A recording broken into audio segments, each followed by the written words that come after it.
So guys, eto. Lutuin natin itong spam no, na binili namin na 1.8 kilograms. Ang laki niyan, B, oh. Nasa 1,000 pesos to guys. Sa SNR to nabibili. Yan. So, kayo na mga aso! Tao pala na. Ano nag-aan? Hindi mo wala yung tao. Wala yung amo natin. Open na natin itechi. Hirap naman dito, B, oh. Dito yan siya, B, oh. Yung normal na ginaganon. Itong ating big spam. Ulamin natin ito ngayon, be.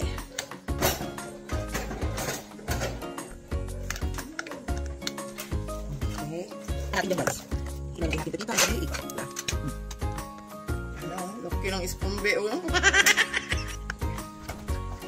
Square siya. Okay. Nakatikin lang ng spam si Astrid. Siya yung gumagawa sa atin. Tingin natin ang spam. Ala ka, be. Alabi, oh. Hindi na naikot. Alabi, oh.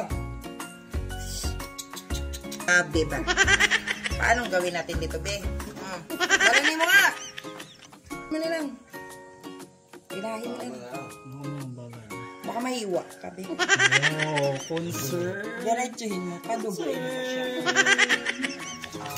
Okay.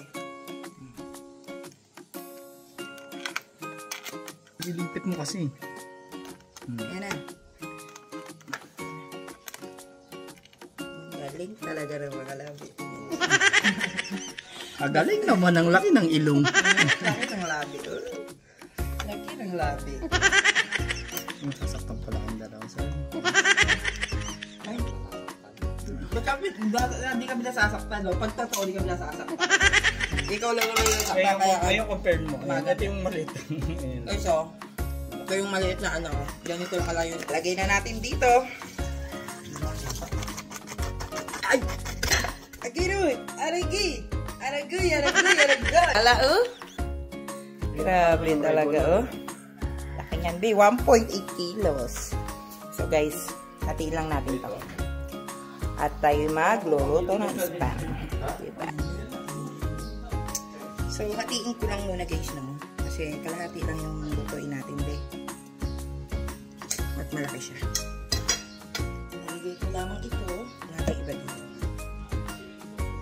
Okay ka po. So, yan ito. Iwain. Tiin natin sa gitna. Yung shape ng spam talaga, be.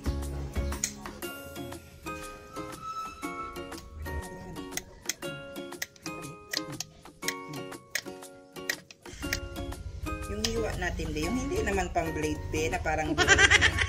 Luwag-luwag na tayo dahil makapal-kapal ng hiwa ng ating guys, dati nakakatikin lang kami nito ba't binabadalan kami ng aking lula, ng mga tita ko, ng mga Amerika.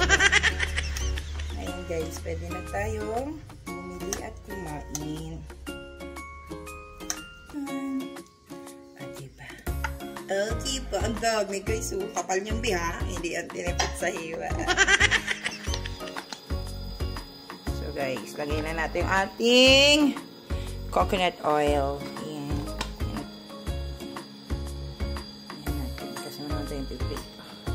Siya guys habang mainit na.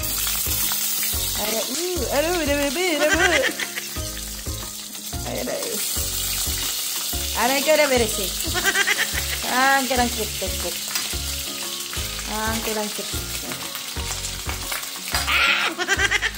Takpan natin. Takpan muna.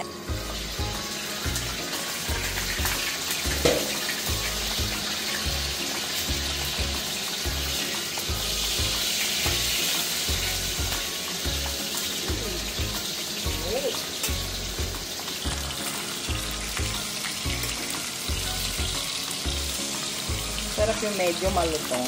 Diba doon?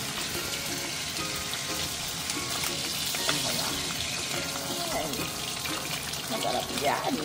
Paina natin yan siya, be. Mas mabilis lang naman tumaluto, be. Basta mainit na mainit ang iyong mantika. So, guys. Diba, be?